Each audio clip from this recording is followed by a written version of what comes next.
Culture is the way of life of a certain group of people. We have common norms and values that they share. System that governs the way that people interact, the way that people think, and the way that they understand life. Our way of life, our values, our belief system. Culture is a way of life. It's a way of following what other people or ancestors do in life. Yes, I believe there is. I believe there's the regular culture, and then within that regular culture, that's where the disability culture kind of evolves. But it's quite different, and it's something that one needs to learn. This culture is different from normal people or other disabled people. They have their own culture. I can't quite draw a thin line between, even a thick one between disability culture and the culture in general. Because people with disabilities, they don't live on an island on their own, but they live together with everyone else. So my thinking is we share a common culture, although there is a way of doing things for particularly the person with disability within that culture.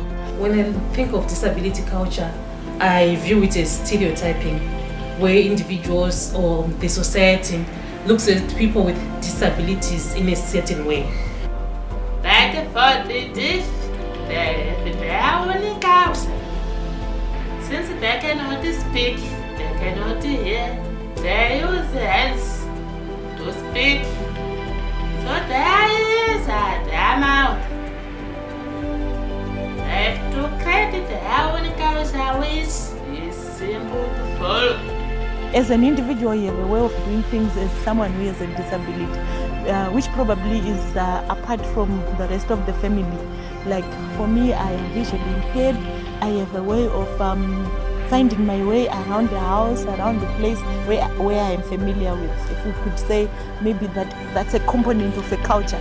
So probably when I meet with my other colleagues with disability, we have a way of doing things, or we are doing that now together. But it's not really like it's anything separate from the rest of everyone else.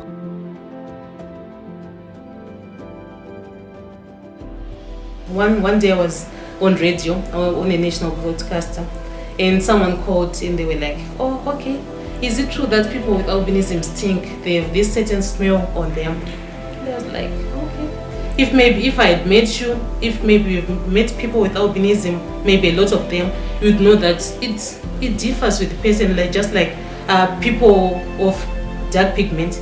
You need to understand both worlds, because there are certain things that are acceptable when I'm relating to my fellow peers with disabilities, with albinism, for instance. For example, there are words that one can say, or a way that one can relate, can communicate with their friend with albinism, that somebody who's outside of our circles cannot use. You know, we can make fun of each other, we can say certain things about each other and not look at it as something that's derogatory. But if somebody who doesn't have albinism uses the same language, then it becomes an issue, because they're not part of the group, they're not part of the community. And so disability culture is something that gives persons with disabilities an identity and an opportunity to interact among themselves. Individuals with disabilities have probably a unique way of finding their way every day in life, right? Maybe I do things differently. I pour tea into my cup differently from everyone else. And so now when I meet with my other colleagues, I'm trying to figure out what you are calling disability culture in general. So like when I now come across someone with a disability, maybe like mine, who doesn't know how to pour tea for themselves, so maybe I can then begin to say, you know how I do it myself. I put my finger here and then I take my teapot and then I pour, and then it announces to me that it's almost full and I won't hurt myself. I'm thinking that's what you're asking. but I don't see ourselves having a culture which is so unique and so spectacular that I can talk about. So I think it just differs with the way people were raised, what they were taught when they were growing up, what they were taught from their families, their backgrounds. I think that sums it up, why people come up with these stereotypes, why people have certain perceptions on people with disabilities, or in general. Marginalization does not come from what persons with disabilities do. Marginalization is historical. I remember my first day at school, no one wanted to shake my hand, no one wanted to sit close to me because they didn't know what albinism was.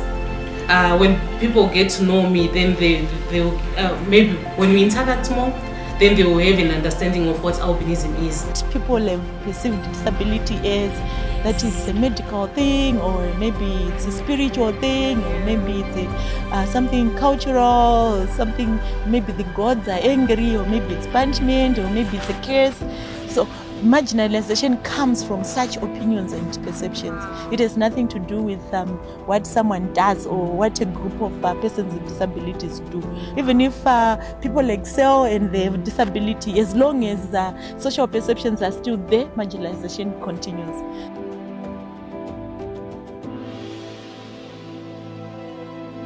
So know people as individuals before you start concluding that they're probably acting this way because they have this condition. It is not always the case. Each individual has got unique individual traits which makes them who they are. So it's important to always break things down and understand that even on a personal level, each and every person has got things that they like, they've got a way that they do things which is not the same as the next person. People in our communities, in our societies, view people with disabilities as charity cases, maybe as useless, people who depend on other people, who cannot do things on their own, But I think we need to change that perception. People are scared of what they don't know. That's why there are these false beliefs. That's why there's a lot of stigma and discrimination. So I think if we introduce a lot of awareness programs in schools, in our societies, in churches, I think it will bridge the gap between people with disabilities and people without disabilities.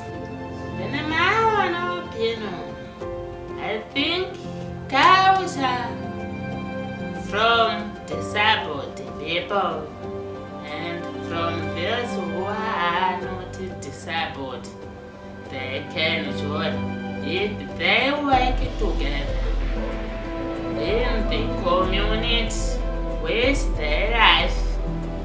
If those normal people want to work with disabled people and sharing ideas or encouraging them to do what they do, they can engage in the same culture